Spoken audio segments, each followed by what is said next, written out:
Join wrong side of the pond. He is DJ Schweitzer. I am Jeremy Lance. Nobody has COVID this time. We're just in different locations because I'm on the road for work.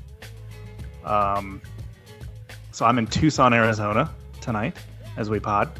Yeah, and I'm back here in northern Cincinnati as I typically have been. This isn't the first time we've done work trip podcast recordings. Way back in the day when I used to travel quite a bit for work, I think we did a few of these. So it's... Oh, yeah. Yeah, when you had your the job you had before FC Cincinnati, you kind of were a bit of a outside salesperson, right? Like, so you were on the road a good bit. Yeah, I spent usually at least a month or at least a week a month on the road. So it was always tricky planning a pod or two along the way, but we're now getting to do the remote exchange with you well out on the road. And of course, this is coming after you spent another week in the world's most magical location. Yeah, that's right. Fantastic. And that was, you were just hanging out at Orlando City all week, right? That was what you're doing? Yep. I was just waiting for Nani to come back, and they're like, "Guy, he's gone." So he's gone. You're like, "Damn it!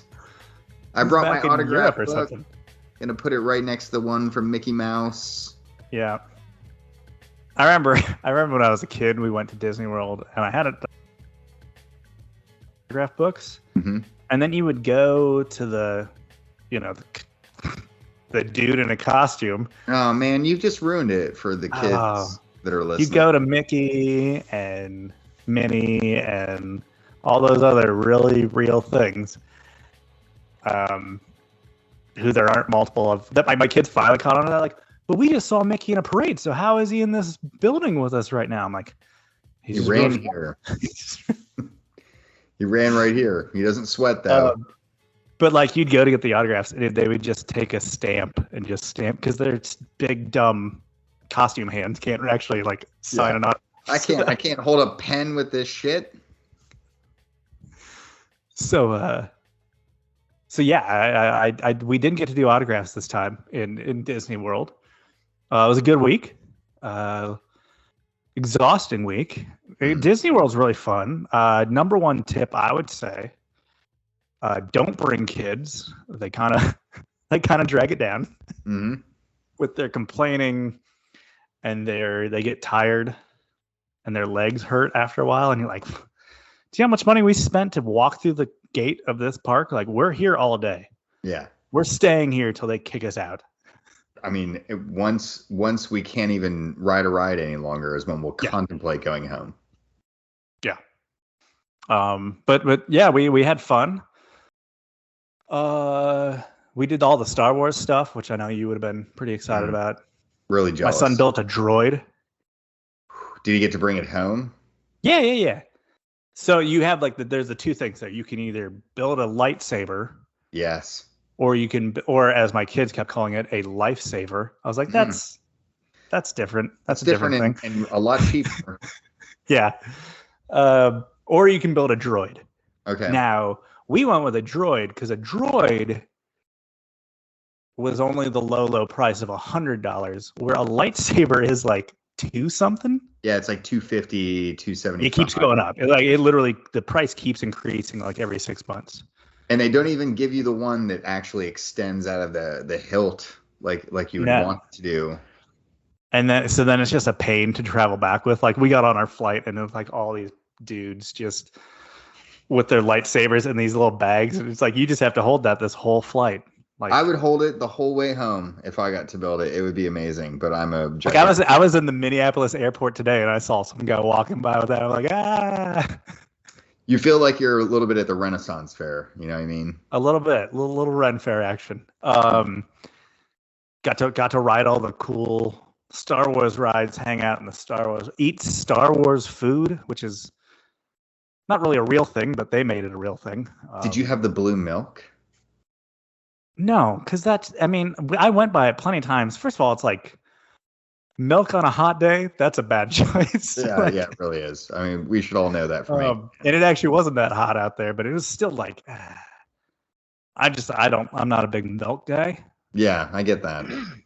really just don't like liquids with that kind of thickness and texture to it. The viscosity So, like, is just a little too much for you. Yeah. So like even if it was like very like whatever, like fruit flavored, which is just another bizarre thing to wrap your mind around. I just don't think I could do that. Yeah. So you've joined our Disney podcast about 5 minutes into the show so far. I don't know if you remember or if you've ever seen this. There's this Twitter account where it's this dude who works. I don't know if it's a Twitter account or maybe it's a Reddit account. Either way, but it's this dude who works at Disney and he keeps track of all the jerseys that he sees over the course of his time in a year at Disney World. And he's done it like 8 years in a row now or something. I mean, so I didn't do anything like super official, but like anytime I go places like that, I always make it a point to like, oh, there's a that, there's a this. So the counter one like this, I saw 2 Inter Miami jerseys, an Orlando City jersey. Okay, that makes sense. Just a local guy hanging out. And then it was just, as far as like European clubs, it was only City and PSG. That's all I saw were City and PSG. Well, no, there was a lot of South Americans in Disney. I don't know. I was talking to one guy. He basically said like they put like these travel agencies there, put like these package deals together, and like they're all like, hey, this is the week you're going. So like just like, just a couple planes full of like people that bought into this package like come all at once. It's Brazil week. Yeah, so there was like a lot of guys like walking around and like South American soccer teams. So like I don't know this club. I couldn't tell you who that is. Don't know what country. Is that a Colombian team? Is that an Argentinian team? I have no idea. See, this is what I was hoping you were saying. Like there are a bunch of teams that I didn't even know. So yeah, no, there was several jerseys that like I could tell like, okay, this must be like a South American team, but first I had seen of it, so that was cool. Oddly, the real winner, there was like. And this is Orlando. It wasn't hot out, but it wasn't exactly like freezing out. There was like at least 15 dudes during the week in hockey jerseys, like NHL jerseys. That probably got you excited. The least practical jerseys to buy. Yeah. They're gigantic. I'm trying to think like, maybe you're going with the nomad concept where you're like, I'm going to wear big, baggy, loose clothing. Yeah. Will shield me from the sun and just a real Kevin Smith vibe going on. Yeah, I mean, this is something along those lines. So, yeah, it was weird. I saw actually more NHL jerseys than soccer jerseys. And most of the soccer jerseys I saw were of South American clubs I couldn't fully identify. Well, and now we've explored that fully and we've saved people trips to Disney World, essentially.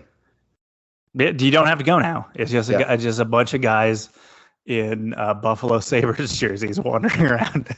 All right. Did you at least get to do the like World of Beer tour around Epcot? No. So again, back to tip number 1: don't bring kids. Epcot is like the one place where it's like, these kids are really a drag. Because it's like, it's really cool for like you and your wife to go like country to country, get a little appetizer, get a drink. Yeah. Yeah. Culture. And instead, your 5-year-old is screaming at you because she wants to go back on the Anna Elsa ride. And your son is tired from walking. And you're like, dude, it's 11 a.m. You're not going to make it, are you? You're just saying, let it go. Yeah, exactly. Let it go. Let it go, bud. We're not leaving. We're staying here till the fireworks. Speaking of fireworks, let's get around to the soccer. There has been much of it since we last spoke about soccer things, but good fireworks and bad fireworks. Yeah, and I think most of those fireworks, at least in the American realm, have been situated around U.S. men's national team and their continued up and down traverse through World Cup qualifying. They find themselves still in second place after 2 more rounds of matches. We have another match. We're recording on Tuesday night. There's another one coming in sub-zero temperatures, apparently, in Minnesota here tomorrow. Who would have expected I don't that? get that one. So, like, the one in Columbus was like, hey, we wanted a nice cold weather one that was really close to, like, a quick flight to Ontario. So that could get us used to that one. Like, okay. But you've just played that one now, so you don't need to get used to Ontario. So why are you going to Minnesota? Honduras isn't even good. You can play them anywhere. Yeah, I mean they're already knocked out. Yeah, like I don't think you need a weather advantage. Yeah, it seems ridiculous. I mean, they're literally calling for single-digit temperatures at kickoff that will fall, and then wind chills into the negative double digits, which is just. I mean, you and I have experienced Midwest cold. You more so than I in the upper Midwest. I've experienced Minnesota cold. Man, I don't think people really appreciate honestly how cold that type of weather actually is, and like the stinging feeling it gives you just to stand outside in that type of weather. And there'll be a little painful. A little shielded from the elements due to them being in a stadium that has a bit of a roof, but those things aren't windproof. It's certainly going to be a windy experience. I don't know, man. It feels like we're putting a little bit of the gamesmanship before the actual game. And I went to the game in Columbus. I stood out in it. Just how cold was that? It was It helped to imbibe a little bit, to keep the blood thinned and maybe a little warmer feeling. But honestly, it wasn't too bad. Having also gone to the U.S. game in Cincinnati against Mexico back in November, I really don't feel like it was too terribly different from like a weather experience outside of the fact that it snowed the whole way up there, which. I got excited that we were. Yeah, I was worried what it was going to be like because I just there's the way that stadium's built in Columbus. That you have that one corner that's just like completely like it's a lot more open to the outside elements. There's a lot more. It's actually kind of like 2 or 3 corners are actually kind of open. So Columbus gives you a lot of crosswind. Like despite having a really robust roof to it, it certainly did have a little bit of wind, but. It was cold, but as someone who played in cold weather climes a lot, growing up and into my collegiate career, you can get through 30-degree weather, even if it's precipitating. Like you can manage 90 minutes of that as a player. As a fan, it sucks, but we were covered mostly in the stands there, and it wasn't too hateful, but. I feel like what they're doing in Minnesota is just a completely different level, and what they're going through on their end to gain maybe a bit of an advantage over a really bad team is just not necessarily something I think is worth the cost. Well, I mean, it's okay because a lot of those players on the U.S. team play in Europe where it's no, it's not that cold at all. I don't know. I just don't know why we're doing this. I'm happy for the people in Minnesota. Hope they enjoy the game. Hope they live to tell about it. They'll be more prepared to do it than anyone, Yeah, you'd hope. But yeah, I don't know. I mean, again, it's a winnable game. It's a very winnable game. And I guess that's kind of the next point as we get into the 2 matches that did happen. So we'll start with El Salvador.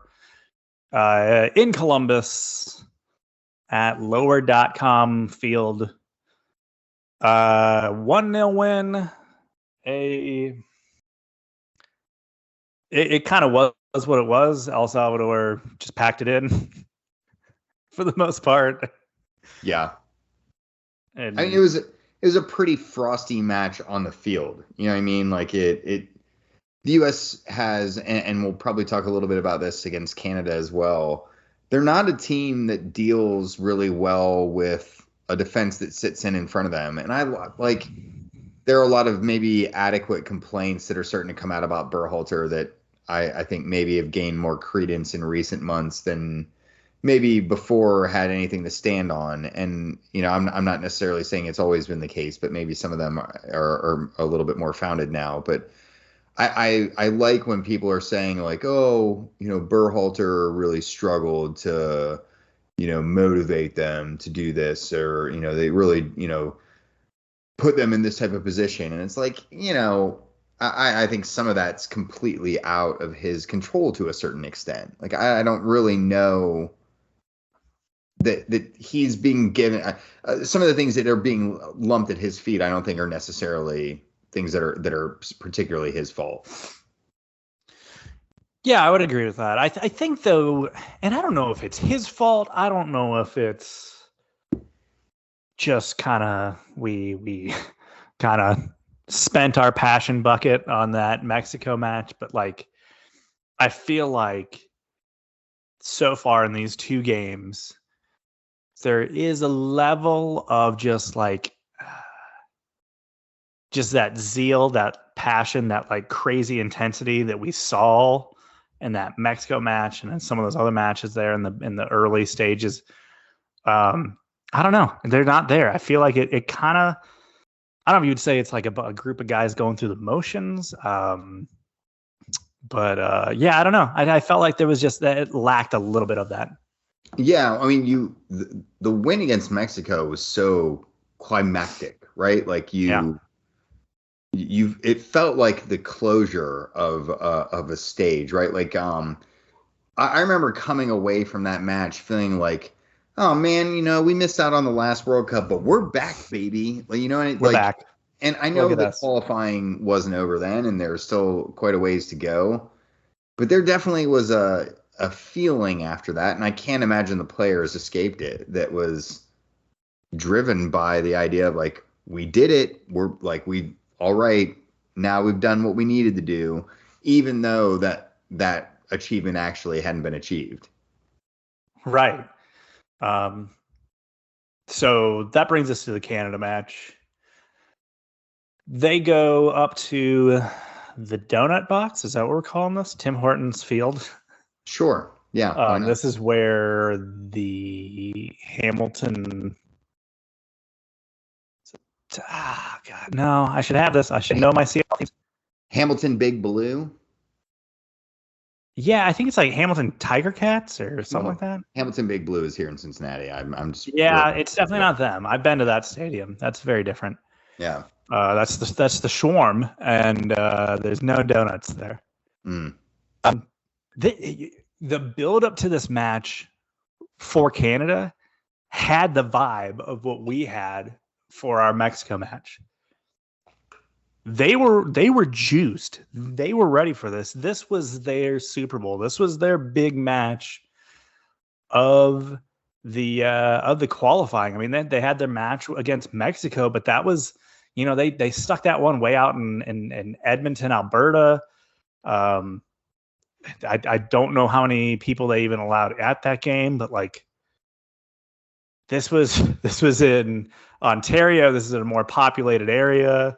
This is in Hamilton, which is kind of one of the adjacent cities of Toronto. This was their big match. They wanted to get one over on us, and they came incredibly physical match that the ref early on decided, I'm just going to let these two teams murder each other. Oh yeah, I mean I'm going to swallow my whistle and let people die. It must be something that's passed down from the refereeing ranks in CONCACAF, where they're like, you know what? It's better to just let them play. Yeah. And I think it's because they know that, Americans tend to get rattled due to our ingrained superiority complex, probably. Yeah, apparently. Whatever the case might actually be, it does seem like CONCACAF lets this fly in a way that other regions don't. Maybe CONMEBOL is like the only place where we could really see this. Sure. I say that we just saw absolute, insanity unfold in. You had that Brazil match where everyone got a red card or whatever.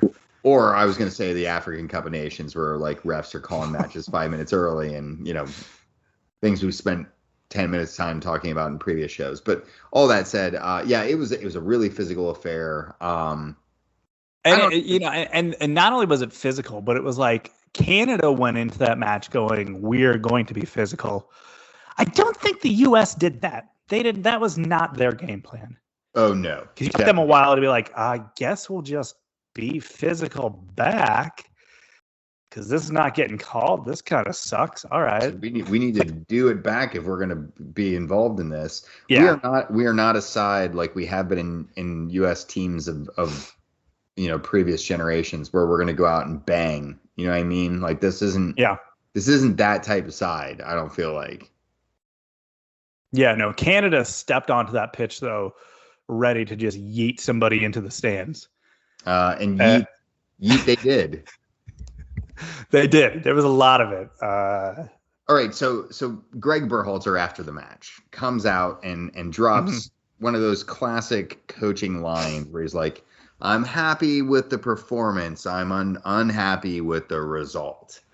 Right, which was 2-0. Yeah. I'll be honest, I had to go back and rewatch bits and pieces of this game because the Bengals game was on, and I was I watched. I was out of tune. I made it to halftime, and then I was like, all right, I got to switch over. Yeah. We did the double TV thing, here in the Schweitzer household, but ultimately, on second watch, I tend to agree a little bit with Greg. Like we dominated the flow of the match, and had Canada. I don't want to say pinned back because I think that's inaccurate, but pinned back would make it seem like they were in a weakened position. No, it was invited for sure. And it seemed like they knew how to stop our primary attacks. They really set up a great kind of wall in front of Pulisic as he cut in from the outside in the way that he likes. Well, and this is another talking point of this. The field was like NYCFC level narrow. Oh yeah. And if you think about it, that really suits playing against the U.S. Because you think about just all that wide play that the U.S. loves to do. That's all pushed back, pushed in, like severely. So do you feel like this, I think it's still likely the U.S. qualifies. I'm not trying to. Yeah, I think that's the big thing. I'm not hitting the alarm button. I feel like some people are. Like some people are kind of freaking out over this one. But I feel like every time we lose, this is what happens now. We are a fan base that can't handle it. And they're like, now is my chance to prove that I've been right about Greg this entire time. He's not perfect. I think the last two matches revealed a lot of like questionable decisions. Like I don't feel like I've adequately heard from him explain why Pepe didn't really start either of these matches. You know what I mean? Like, not only did he not start, but we started Zardes in the marquee match. Excuse me? Yeah, that one was really perplexing. And I'm sure you could make the argument like, well, Pepe's, he's not really bet in right away in Augsburg, and he's not really fresh. And it's like, well, sure, but fucking Zardes is out of season right now. Like, what are we even talking about? Ferreira was the same way. So those were very perplexing choices up top when I felt like we'd really gotten into a momentum of like Pepe's kind of the guy that we're going to roll with here for a bit. And maybe that's us putting too much pressure on the kid too early. But we've never done that. No. Certainly not this fan base. Freddie Adu says that's not happened before. I don't know. It's I also think people don't give enough credence to how good of a team Canada actually is too, which just seems to fall by the wayside in the conversation. It's disaster. It is worth pointing out they were missing their best player. True. But we were missing our best player because Greg forgot to play him. Yeah, that too. But you also, you see like the struggles that they had out wide, and Josh Sargent, not that he's been in the greatest form, No, he has not. So I don't know. There's some questions to be asked, and maybe Greg's still trying to look at things before we get into next season. Who knows? But the reality is this: as long as we take care of their business in the other matches, it doesn't ultimately matter what happened against Canada. And as long as we take care of our business in all of our other matches, it really doesn't matter what happens at the Azteca either. We'll probably still qualify just fine, in fact. Won't even have to go play New Zealand. One would hope. They probably it'd be cool. They won't let half our team in for COVID restrictions, probably. It'll be played where what the UFC was doing this, that Yaz Island. They'll play at Yaz Island there. Like the place off the side of Australia where Djokovic had to go get a hotel or something. There you go. Yeah. All right. Well, so U.S. soccer continues to ride the wave of immediate emotions, and the fan base continues to be idiots about it. Yay. I don't know. Some of the complaints feel very valid at this point. I think Berhalter has shown some rigidity in his approach that maybe does not suit the program in some respects. But I don't know. What are you going to do now? Honestly, what are you going to do now? Bruce Arena ain't leaving that New England gig right now. So Jesse Marsch isn't working anywhere. No, he's not, which is good segue to transfer deadline day, as Jesse Marsch is not working anywhere. Mm-hmm. And the last place he was rumored to possibly be working was how deadline day got started, with Everton announcing Super Frank Lampard. How do you feel about that? Man, he better succeed. It's a blue kit that he's leading, you know? Yeah, I think he'll do well. I do think that he could do really well. There's a lot riding on, not say a lot riding, there's a lot that's got to go right for him for things to be truly successful this season. I mean, they've put themselves in a truly bad spot. Everton are literally just a few points out of relegation. Yeah. So Lampard's got to come in, and he's got to make some moves and some adjustments and some whatever fast, because they have to start turning in the right direction immediately. That said, I think he can do it. I think he's a guy that's going to, I could see him bringing in some of the younger players, younger pieces that Everton has, and fostering them. He already literally within hours of being announced, it was deadline day. So he was wheeling and dealing. He had to make moves and get some guys in. And so they got 2 players in for him. Donny van de Beek from Manchester United. And your guy, Dele Alli. Yeah. Permanent move. I know. His days at Spurs are over. How do you feel? Man, this is one of those ones that, Dele, he will forever be ingrained to me as one of those players from that run under Pochettino all the way to the Champions League final. And when I look back, inevitably, as that will probably be one of the highlights of my Spurs supporting life, since we don't win actual trophies. He's going to be an integral part of those memories. So watching him, chase his dream elsewhere, go find a new place to play because he can't do it at Spurs. It's a very odd feeling. I don't know that I've seen a player outside of Bale leave the club who I've felt as much of a pang for when he actually left, just because he elicits so many memories and emotions. Will he succeed at Everton? Do you think he works out? Where does his career go? It's funny. Everyone was like, "Oh man, his career's fallen just a year ago. He was supposed to be going to PSG. And I would contend that even a year ago, when that was rumored, that was preposterous then. Definitely. Like, his career has veered off track for a while now. Is the Everton move the thing that's going to help him? Definitely not. Okay. Think how many guys have gone to Everton. How many players can you remember who've resuscitated their career at Everton? Maybe Lukaku.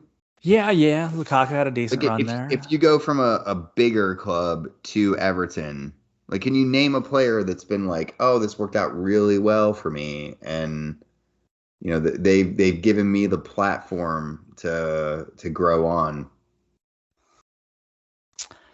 I got nothing. Yeah, Danny Rose resurrect his career. Yeah, I don't know. I mean, I'm not optimistic about it. Dele's one of those players who looks like he's long been subject to the whims of his desires, right? And whether he desires to be the player that he has the talent to be. He's undoubtedly, I mean, at his peak, he's one of those nearly unplayable players. He has the physique, the technicality, the vision, the creativity. He has so many incredible gifts, but he puts those pieces together in totality so infrequently. Like, you usually only get one or two of them as opposed to the whole package, and that's on a good day, right? So he's a very perplexing player. But like, I think back to the first time I really remember watching him play. Spurs had just signed him from MK Dons, and he had come over, and I had a chance to watch Spurs play in the All-Star game out in Denver.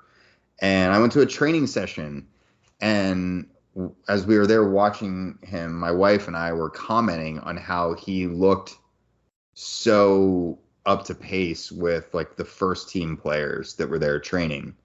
And then in that next day in the match, he was like a standout in the match. And I remember thinking like, oh, maybe Dele will give us some depth this year.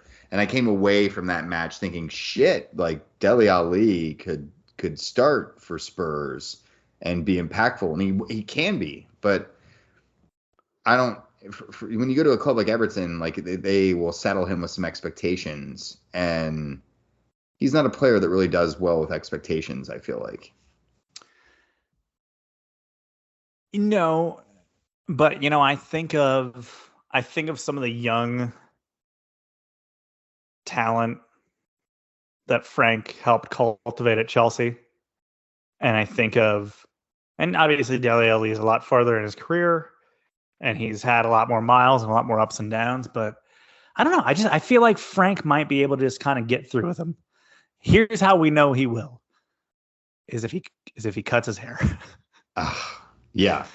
Because I think that's him. Like, if Frank's able to get through to him, it's going to be getting through to him saying like, "Hey, you got to be all in." And well, I mean, not to say that in order to be a good player, you need to be like keeping it high and tight and going with some military cut or anything like that, because I think that's a ludicrous. Hey, maybe maybe like New York Yankees in the 90s. I don't think anyone dressed, hygiene dress code. I don't think anyone needs that. No facial hair. Yeah, I mean, look, Frank could sing a song that's familiar to Dele. You know what I mean? Like a midfielder who has some goals in him. You know what I mean? Like those. There's some similarities there that maybe Dele even said it himself. Like Frank Lampard was pretty influential in his decision to come there. So I don't know. I mean, I'm not saying it can't happen, but I think that's more like whether Dele wants that or not. And he may be telling himself right now he wants that, but he didn't fight that hard to get back into that position, it seemed like, at Spurs. So I don't know. Like, you were talking about his hair and whether he gets it cut. Like, I kind of feel like where it all started for the downhill for Dele was the hand thing, the eye hand thing. And we're both doing it right now and I can do it with this hand. It's really good to do it with glasses on. Yeah, right. It works really well. the minute he became a meme, he was like, "Oh, dude, the social media life is every bit as good as the football life."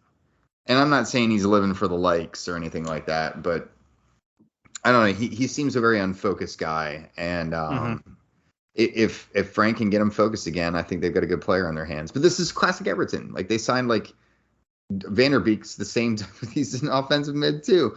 Like classic Everton, they have like 45 center midfielders. Like what are they doing with all these dudes? It's what they do. Yeah. Got to be known for something. Yeah. Spurs made some moves. I've heard of either of these guys. So why don't you tell me about them? I mean, I'm not going to sit here and profess to be an expert in anyone who's arrived at Spurs, certainly. It's just weird to see Spurs actually signing people. But in like typical fashion, it's mostly an exit window for Spurs. We saw Dele leave. Yeah. And Ndombele went back to Lyonnais. Lo Celso went to Villarreal on loan. Hill, who just arrived in the summer, went to Valencia. So a lot of guys went out, but we brought in Dejan Kulusevski. I think that's the right way to say it, Kulusevski. He's a Swedish former Juventus winger. And then Rodrigo Bentancur, also from Juventus. He's a Uruguayan central midfielder, kind of a defensive mid type of player. Both like positions of need for Spurs. Bentancur seems like probably the more promising of the two, although Kulu is kind of a younger dude. So I don't know, man. Like January window signings are always a bit of a crapshoot. Like they could bet in quickly, or they might need the next 6 months to find their feet. So I'm excited that we sign people, but I don't know if it's enough to get Conte where he needs the squad to be. Arsenal had an eventful one. I mean, if nothing else, I feel like Spurs did not have a worse window than Arsenal. Like if I'm trying to check points here. Let me get this straight. Arsenal's deadline day moves was getting rid of Aubameyang by sending him out on loan, a loan that almost fell apart. I don't think it. I think it ultimately ended up being the loan did fall apart, and then Arsenal just decided to let him leave on a free. Oh, okay. So he's just gone on a free. He's gone on a free. But so it was the classic thing where he showed up in Spain, took a bunch of photos with fans, and then like the reports coming out like, yeah, this might actually not work out. This deal might be off. And then it was explained that he was just on a family vacation to Spain. like, oh, on deadline day of all the days. To Barcelona? Yep. It's a weird one. That's what you do. Not really sure that one works. It's kind of like last week we were talking about how we saw Adama Traore move to Barcelona as well. And it's Aubameyang and Adama Traore. They don't scream Barcelona style players. That's for sure. No, they don't. And then the other move Arsenal made was they committed a money laundering by basically transferring one of their Colorado MLS players to Arsenal and then loaning them back just for a bunch of gam. How does that? Shuffling money between just Stan Kroenke just handing himself money.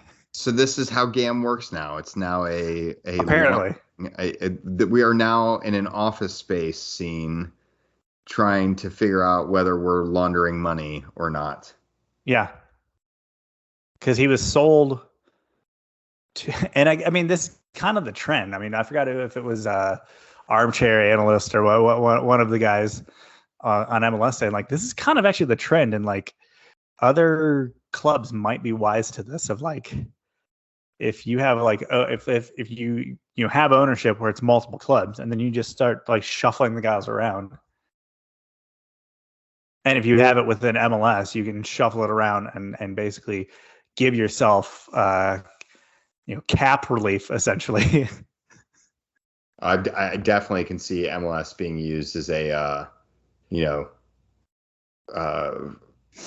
fair play football balancer. You know what I mean? Like, we'll go deposit players over here to stash things. I'm surprised City hasn't done that with all the other ways that they, have sponsorships that are just shell corporations and stuff like that. Oh, silly you, Jeremy, thinking they haven't already done it. I don't know. Who have they? I don't know. There was that one guy. There was that one kid they brought over for a while, and then you had Lampard. That one didn't make sense. Yeah, and then Pirlo just taking a vacation, at practice and stuff. Just hanging out. Sometimes in games. So Newcastle finally made like 18 moves. Yeah, it would help them still get relegated. They made their big one. That Bruno guy. They brought him in. We don't talk about Bruno. I got it. I know the song. I have not seen this movie. You got to do it. Haven't been a guy at Disney all week. I feel like you should know that by now. That's the thing. Encanto is too new that there was very limited Encanto stuff in Disney World. They hadn't built that out yet. Oh man, good thing we didn't go. My girls would have been disappointed. Well, I mean, if they liked Frozen, they would have been fine. Okay, well that's good. But no. But Newcastle brought in what? I think on deadline day they brought in three or four, and then they brought in 2 for the deadline. I don't know. I mean, some of these moves weren't exactly like, oh wow, that's the piece that they like. I don't know. Some of the moves were just kind of whatever. I have the list right here. So they brought in Daniel Byrne from Brighton. So that'll fix that situation. They brought in Matt Target. Okay. From Aston Villa. The Bruno guy. So he's a central defensive mid. They brought in Chris Wood before the deadline. And they brought in Trippier. Those are their guys. Those are the moves. The window is closed. They have to make this work. Whoops. I'd love to say I'm optimistic that they, made the right moves to make themselves competitive. I don't know that that's actually how I feel about it, though. There was word they actually tried to hijack the Dele Alli move. They tried to hijack several moves. Apparently, they were in for Aubameyang as well. Both Ali and Aubameyang reportedly shot them down. So, that's the beauty in transfers players. They can actually say, I don't want to go there. But no, so you got to find the guys that don't already know about you. I think what Newcastle were like a make weight, and a lot of the transactions that happened this window where whether they were actually linked or involved, they were used as a catalyst to potentially get other deals done. I think we also saw teams trying to actively screw with Newcastle to kind of delay the inevitable, right? Where, they're going to really start opening their pocketbooks, and maybe they're not going to be really successful next year or the year after that, but maybe in 3 years, 4 years, 5 years. And if you can delay that in any way and seeing them get relegated, that really pushes their time frames back a little bit further. So yeah, I felt like they were this really odd variable in a transfer window that was already odd in its own right. If they go down, is Trippier staying around with them, or are those guys going to force loans, or how does that work? I mean, I'm sure it varies player by player, but I don't know. Trippier is probably at that point in his career, he's probably considering what he's going to do next, and I can see him wanting to get into coaching. So Newcastle seems like a perfectly good place for him to get started with something like that. Low expectations, That was pretty much the deadline. That not a lot of other big moves. There was some rumored ones. Chelsea made a couple swipes at Dembele from Barcelona that never really happened. It sounds like a move that'll probably happen in the summer. It was a little too big for them to put together before the window closed. Let's go stateside. Yeah, stateside.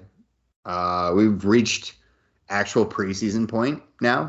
Teams have gathered mostly in Florida. Some are out in Arizona right now. Probably Yeah. not too far from you. Yeah, no, I think I'm actually going to go wander over and see if I can eavesdrop on Houston Dynamo training tomorrow because There you it's go. happening when we run leagues. So Yeah. But anyway, that's the point of the season we're doing. We're also like in this weird point where the January window is influencing player movements pretty heavily in MLS. We've seen just kind of this. I hate to call it a tidal wave because that's way too big of a descriptor, but a wave of players getting sucked up out of MLS teams and making their way over to Europe, kind of in mass to a certain extent. And it's been I think a fairly lucrative sign to everyone else in MLS that like, hey, you should be pumping out your own players so that you can create revenue of your own here. yeah, no, that is that's the move. Was it George Bello went over to some Bundesliga team? Yeah, it's the things are it's crazy that like it's February 1st. The season starts this month. Like MLS regular season matches will happen by the end of this month. It's almost here. It is. It's almost here. Feel it. I can feel that it's going to be really cold those first couple matches. Not quite Minnesota cold, hopefully. Yeah, hopefully they don't have any home games here anytime soon. Yeah, smart thing to do in that neck of the woods. Other things that happened domestically. There was some fallout of the U.S. Open Cup is back. Yeah. Well, hold on. Let me knock on some wood because we don't want that. We don't want to jinx it. But after 2 seasons of being away, it's back. They plan to play. They released the teams that will be participating. And that release sparked a bit of a controversy in the third division as New Amsterdam FC noticed that themselves, Chicago House, and Stumptown were 3 NISA clubs that were not included in the Open Cup, which all the third level and up teams are included. And they weren't. And then when they talk to the league, I don't know. Then it gets murky, and then it's a lot of just he said, she said. And if you're the owner of New Amsterdam, you've said a lot. Yeah. What we found out this week, not that I think we were that uncertain about it beforehand, but the owner of New Amsterdam FC is also the admin for their Twitter account, which is, I don't know, you and I have worked in lower league soccer before. I think it's fair to say that letting your owner run a team account is usually not the wisest choice. Listen, that was something that I had to actively fight against at the NPSL. Yeah. Which means it definitely should not be happening at the professional ranks. The ups and downs that New Amsterdam's account went through over the last, I don't know, week.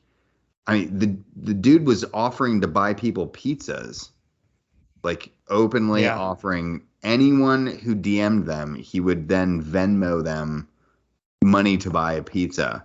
And I thought long and hard about doing it, but then decided I didn't want to actively participate in the death of an American soccer club. So it died one pizza at a time. It really did. I kept thinking, for every pizza this dude buys for people out of spite at Nisa, which is the funniest thing ever. Like, how I'm going to get back at Nisa? I'm going to buy a bunch of fans pizza. But just the idea that he's going to spend all this money on pizza when like there's probably some player that he owes like, of an actual paycheck to, or maybe they skipped out on a team meal once so that this dude could buy all these people pizza. Like that's why Nisa sucks. Like this guy is why Nisa sucks. I mean, and even some of the things he was accusing, because he got fined obviously for his outbursts. And then he was like, okay, but are you going to fine this club for when they didn't even have showers at the facility that then they changed venues on us? And it's like, yeah, these are some pretty, those are some pretty lame things, because this is a pretty lame, and that is one of my frustrations. And I'm going to go ahead and get my wanker right now. My wanker does go to Nisa, because this, like, having owners that are just complete pop-offs like this dude, and just not informing people that you're not going to enter them into Open Cup competitions, and allowing teams to change the venue of a match, of a professional soccer match, like the day. These are all the things that you need to learn how to get things, and they can't even do the basic things right. So they're clowns, and they're my wankers. Did you have anything else? Do we want to just go with winners? No, that was a very smooth transition right into the Wanker Award, and I think Nisa is almost always deserving of it at this point. Yeah, my Wanker Award this week, I'm going to go a very different direction. I'm going to give mine to Mason Greenwood, who appears to not only be a physical abuser of women, but also a sexual assaultist as well. So it seems like his infidelities or in transgressions or whatever you want to call them have also like nullified the ability for some of his teammates to make moves away from Manchester United. It seems like he will keep some of Jesse Lingard at the club now at this point. No, or not Jesse Lingard, but he's nullifying the chance for his teammates to go away, because he is now becoming a non-factor for his team for being a total jerk. Yeah, he's that guy's going to jail. Yeah, he'll go hang out with Mendy in jail. Mendy, there've been a couple, maybe Sigurdsson here soon enough. So yeah, seems like a few of these guys. What prison is who was the one former player? Was it Johnson? Okay, I was thinking, wasn't there like a Rubinho or someone like that? Oh, yeah. I don't know if Rubinho ever got slapped for that type of stuff. Brazilian stars seem to get themselves into some weird sexual situations here and there. So, like Ronaldo, and then got caught with a bunch of like trans prostitutes once. Like, who knows? Anyway, what about your winner this week? He knows. My winner is May, former FC Cincinnati interim head coach, former FC Cincinnati reserve team manager in waiting. That he was always talked about being the long-term plans of the club, and once the reserve side came in, that he was the guy that they really wanted to keep around to run something like that. Obviously, one regime change after another, he finally did get the heave-ho when Chris Albright's regime took place here a couple months ago. So he finally left the club, and he ends up getting the Los Dos gig. Yeah, great gig for Yo. An incredibly hard worker, someone who's really put his nose to the grindstone and done everything that was asked of him in some really difficult circumstances. Yeah. Taking over FCC twice in the positions they were in. That's just like it's almost a no-win situation. And I'm glad to see him, for a guy. I mean, he has no really robust playing background. He's really kind of built himself up from the absolute floor of the coaching system. And I have nothing but respect for Yo, and am delighted to see him get a shot at running a second division club. Yeah, no, pretty awesome, and excited for him. Your winner? My winner this week, I had to, I felt a little... I wanted to go Clint Dempsey. He was just elected into the U.S. Soccer Hall of Fame, and it's easy to just, trot off a bunch of deuce tweets or some awesome quotes about him or whatever. But I can't get over. I can't get over Cristiano Ronaldo reaching out to Transfer Market over DM to complain about how he was worth more than where he should have been listed in a list of players aged 33 and over. And we explained our valuation, told him he has the highest value by far in that list. And he ended up just blocking them out of like pure spite. And I absolutely love the idea that even though I know he has handlers that handle his social media accounts, that he actually like hired someone and paid someone money to be spiteful on twitter.com. Like in a way that people troll for free, Ronaldo is paying people to troll for him on Twitter. Did I lose you there? Oh, you did. Yeah, just for a moment. I mean, if you finish your thing, I think we're good then. Yeah. I think Did you finish your thought? Okay. Yeah. All right. Well, I think that about wraps it up. We got, I think, is it FA Cup matches this weekend? So that'll be fun. Ugh. Yeah. Good way to bleed in from an international break with a good knockout competition to ruin some people's weekends. Champions League should be back here in like a week or so, right? Yeah. We'll at least get that right. We're creeping up on that. Yeah. We're getting close. Like we're getting close to that real busy soccer time where we got the European calendars winding down. There's crank. We're getting ready to that time of year where you can go 7:30 in the morning to midnight on a Saturday of just nothing but just watching just match after match after match. Oh yeah. And then you throw in, midweek Champions League and then Europa League. You've got like all these midweek matches. It's endless. And we got a crazy end of World Cup qualifying. It's going to be a really fun couple months coming up. Can't wait. Yeah, we'll be here to talk about it. As always. All right, folks. If you want to get a hold of us, you know how to. And we'll talk to you soon. Bye.